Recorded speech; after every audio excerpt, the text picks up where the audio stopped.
ማህተማ ጋንዲ ማህተማ ጋንዲ በህንድ ፖለቲካዊ የነጻነት እንቅስቃሴ የነበረው ዋነኛ መሪ በ1869 ዓመተ ምህረት ፖርባንዳር በተባለችው ቦታ ተወለደ። የእናቱም ሃይማኖታዊ ታማኝነት ለጋንዲ ባህሪ ዘላቂ ተጽዕኖ አለበት።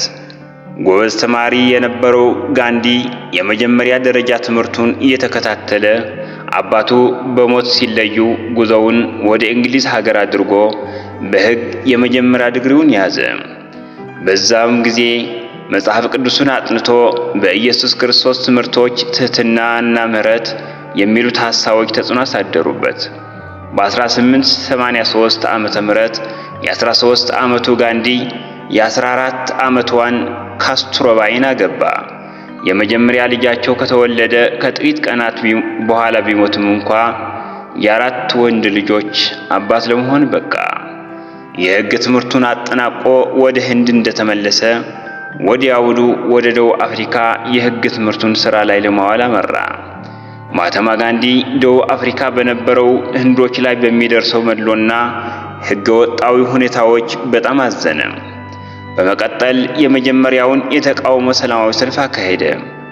ደቡብ አፍሪካም ለ21 ዓመታት ቆይቶ በ1915 ዓመተ ምህረት ወደ ህንድ ተመልሶ የራስ ማስተዳደርን ሐሳብ በመያዝ የህንድ ብሔራዊ እንቅስቃሴ መሪ ሆኖ መስራት ጀመረ። ጋንዲ ተከታታይ ሰላማዊ ሰልፎችን በስኬት ሲያካሄድ እንግሊዝ ሰልፎቹ ሰላማዊ ስለነበሩ ለመከልከል አልቻሉም። ጋንዲ ተከታዮቹን ውስጣዊ ስነ ስርዓት እንዲያዳብሩ ያበረታታቸው ነበር። ከሌሎች ብሔራዊ እንቅስቃሴ አባላት የሚያጋጨው የነበረው አንዱ ሐሳብ እንግሊዝን በኃይል ከስልጣን ለማውረድ ከሚሻው አባል ሱሃስ ቻንድራ ይጠቀሳል። ጋንዲም በተደጋጋሚ ሰላማዊ ያልሆኑ ሰልፎች እንዳይካሄዱ ይከለክል ነበር። በ1930 ዓመተ ምህረት በጋንዲ መሪነት የእንግሊዝን አስተዳደር ሕግ በመጣስ ወደ ባህር የሚያመራ ሰልፍ ተካሄደ። በመቶዎች የሚቆጠሩም ተከታዮች ታሰሩ። በተጨማሪም የተወሰኑ ህንዶች እንግሊዛውያንን በመግደላቸው ጋንዲ ሰልፉ እንዲቋረጥ አስተላልፎ ህንድ ለነጻነት ዝግጁ አለመሆኗን ገለጸ። ጦርነቱ ካበቃ በኋላ እንግሊዝ ህንድን ነጻነቷን እንደምትሰጣት አወጀች።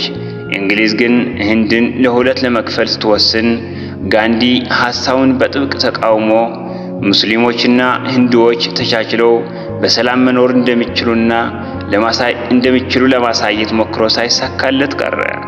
ህንድ ወደ ሂንዱ እምነት ተከታዮች የሚበዛባት ህንድና ወደ እስልምና እምነት ተከታዮች የሚበዛባት ፓኪስታን ተከፈለች። ጋንዲም ቀኑን በሐዘን አሳለፈ። በተጨማሪም ጋንዲ ከፖለቲካው ራቅ ብሎ በሂንዱ የካስት ወይም የዘር ክፍፍል ስርዓትን አጥብቆ ይቃወም ነበር። በተለይም የማይነኩት የሚባሉት ዘሮች ላይ ይደርስ በነበረው ጽዩፍ አመለካከትን ለማስወገድ በርካታ እንቅስቃሴዎችን ቢያካሄድም ከማህበረሰቡ ብዙ ተቃዋሚዎች ለዘመናት የነበረውን የዘር ክፍፍል ስርዓት እንዲቋረጥ ስላልፈለጉ የጋንዲን ሰብአዊ ጥረቶች ዋጋ ሰጧቸው። በ78 ዓመቱ በተጨማሪ የሃይማኖት ግድያዎችን ለመከልከል ባደረገው ጥረት ሁለቱ ተፋላሚ ወገኖች የእርስ በርስ ግድያን ለማቆም በተስማሙበት 10ኛ ቀን የሂንዱ አባል በነበረው ብራሂሚን የተባለው የጋንዲ ለሙስሊሞችና ለማይነኩት ዘሮች ያደርግ የነበረውን ሰብአዊ ትግል ባለመደገፉ የህዝቡ አባት በመባል የሚጠራው የነጻነት መሪ ማህተማ ጋንዲን በመግደል ከህዝቡ ነጠቃቸው። ማህተማ ጋንዲ የነጻነት መሪ፣ የህዝቡ አባት። ለዛሬ ያዘጋጀነው ፕሮግራማችን ይህን ይመስላል። ቀጣይ በሌላ ቪዲዮ እስክንገናኝ ድረስ ሰላም ሁኑ። ቪዲዮ አስተማሪ ሆኖ ካገኛችሁት ወይም ጠቃሚ ነው ብላችሁ ካሰባችሁ ለብዙ ሰው እንዲዳረስ ላይክ፣ ሼር አድርጉት።